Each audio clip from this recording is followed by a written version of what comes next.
Pastor Abhinay Darshan అంటూ అదేదో భరోసా party పెట్టానంటూ ఏ భరోసా లేనటువంటి మాటలు మాట్లాడతా అడ్డదిడ్డంగా వ్యవహారం చేసి నాటకం ఆడి ప్రస్తుతం జైలుకి వెళ్ళినటువంటి ఈ పాస్టర్ అభినయ్కి సంబంధించి అతను పాస్టరు కాదు, క్రిస్టియను కాదు అంటూ తన భార్య చెప్తుంది. అతని మీద ఆల్రెడీ కేసులు ఉన్నాయి. ఇప్పటికీ 4 మహిళల జీవితాలతో చెలగాటమాడినటువంటి కేసులు ఉన్నాయి. అందులో మొదటి భార్యని వేధించడం, హింసించడం, ఆ పైన మళ్ళీ ఇంకొక అమ్మాయిని లేపుకు వెళ్ళడం, ఇట్లాంటివన్నీ కూడా మొన్న పేపర్లోనే వచ్చినటువంటి చూసాం అతని మీద ఉన్న కేసులు. ఇప్పుడు ఏం చెప్తున్నారు? నేను బయట పెట్టడం నాకు ఇష్టం లేదండి. ఎందుకంటే తన జీవితం మీద తను కొనసాగిస్తుంది కాబట్టి. ఆ అమ్మాయిని మ్యారేజ్ చేసుకుని నా దగ్గరకు వచ్చి నన్ను చాలా బలవంత పెట్టారు. నీవు తనను ఒప్పుకో, మరి ఆ అమ్మాయిని నేను మ్యారేజ్ చేసుకున్నాను, నీవు ఒప్పుకో, ఖచ్చితంగా నీవు ఒప్పుకుంటే ఇది సమాజం యాక్సెప్ట్ చేస్తుంది, మరి సమాజంలో మరి ఎటువంటి తప్పు ఉండదు, మరి నేను ఆ అమ్మాయిని ఇష్టపడ్డాను, నేను ఆ అమ్మాయిని మ్యారేజ్ చేసుకున్నాను అని చెప్పింటే నేను చాలా ఏడ్చాను, చాలా బ్రతిమలాడాను, ఎంతో ఎక్స్ప్లెనేషన్ నా భర్తకి నేను ఇచ్చాను, ఎంతో బ్రతిమలాడాను. కానీ తను వినలేదండి. వినకుండా తను ఏం చేశారంటే నన్ను బిడ్డల్ని వదిలేసి పోయిన సంవత్సరం మేలోనే తను మమ్మల్ని వదిలిపెట్టేసి వెళ్ళిపోయారు. ఆ అమ్మాయి కోసం వెళ్ళిపోయినప్పుడు నేను అప్పుడు పోలీస్ స్టేషన్లో కంప్లైంట్ ఇచ్చానండి. ఎందుకంటే ఇది చట్టరీత్యా నేరం, దేవుని పరంగా కూడా కరెక్ట్ కాదు.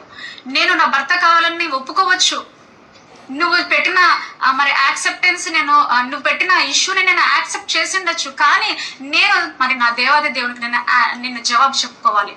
నేను మరి నీ కోసం నీ మీద ప్రేమ ఉండి ఒప్పుకుంటే మరి నేను తీర్పులోనికి వస్తాను కదా. అటువంటి పాపని నేను చేయకూడదు. ఒక సేవకులుగా నీవు కానీ నేను కానీ ఇటువంటి పాపాలకు మనం చోటు ఇవ్వకూడదు. మన జీవితంలో ఇటువంటి అనర్థాలు అపార్థాలు జరగకూడదు. మనం ఒకరికి చెప్పేవారిమే తప్ప ఒకరితో చెప్పించుకునే స్థాయి మనకు ఉండకూడదు. ఏది దేవుడి నుంచి వచ్చిన చిత్తము, ఏది దేవుడి నుంచి వచ్చినది కాదు, ఏది కరెక్ట్, ఏది రైట్, ఏది బైబిల్ పరమైనది, ఏది బైబిల్ అవుట్ ఆఫ్ బైబిల్ అనేది మనం ఖచ్చితంగా తెలుసుకోవాలి. ఇది మీకు వచ్చిన శోధన మాత్రమే, దయచేసి దీన్ని వదిలేయండి, నన్ను బలవంత పెట్టకండి. మనకి 2 బిడ్డలు ఉన్నారు, చక్కటి సేవ ఉంది, ఎంతో మినిస్ట్రీ ఉంది, దేవుడు మన మీద మోపిన భారం ఎంతో ఉంది అని నేను చాలాసార్లు నచ్చ చెప్పడానికి ట్రై చేశాను, కానీ తను వినలేదు. అలాంటప్పుడు నాకు ఇంకా ఆ అమ్మాయి కోసం అని చెప్పి తను వెళ్ళిపోయారు. మమ్మల్ని పోయిన సంవత్సరం ఏప్రిల్లో చేసిన తర్వాత కూడా నా భర్త కొన్ని నెలలు అయిన తర్వాత, ఒక 2-3 months అయిన తర్వాత మళ్ళీ నా దగ్గర తిరిగి వచ్చి సుష్మా నన్ను క్షమించు, నేను చేసింది తప్పు, మరి నేను ఏ లోకంలో ఉండి చేశానో ఈ పనులని, మరి నాకు ఏం జరిగిందో తెలియదు, నేను కానీ తప్పు చేశాను కాబట్టి నన్ను క్షమించు అని అన్నప్పుడు నేను పెద్ద మనసుతో, మరి ఏ భార్య కూడా క్షమించదని నేను అనుకుంటున్నాను, పెద్ద మనసుతో నేను నా భర్తని చాలా క్షమించాను.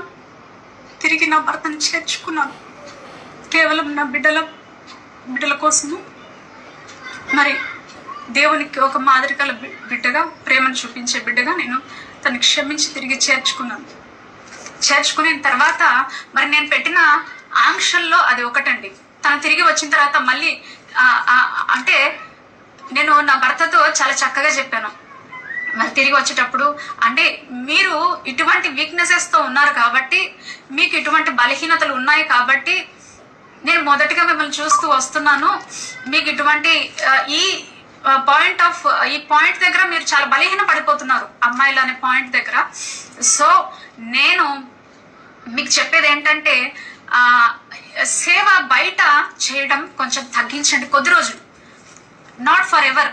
మరి శాశ్వతంగా నేను బయట ఇన్విటేషన్స్ మానుకోమని చెప్పలేదు, శాశ్వతంగా నువ్వు బయటికి బహిరంగ మీటింగ్స్ మానుకోమని నేను చెప్పలేదు, కానీ కొద్ది రోజులు మీరు మానుకొని దేవుని దగ్గర పశ్చాత్తాపం పొంది తిరిగి మన ఇద్దరము కూడా దేవుడి దగ్గర మరి గోజాడి తిరిగి ఆయన సన్నిధిని మళ్ళీ మనము సేవ చేద్దాము.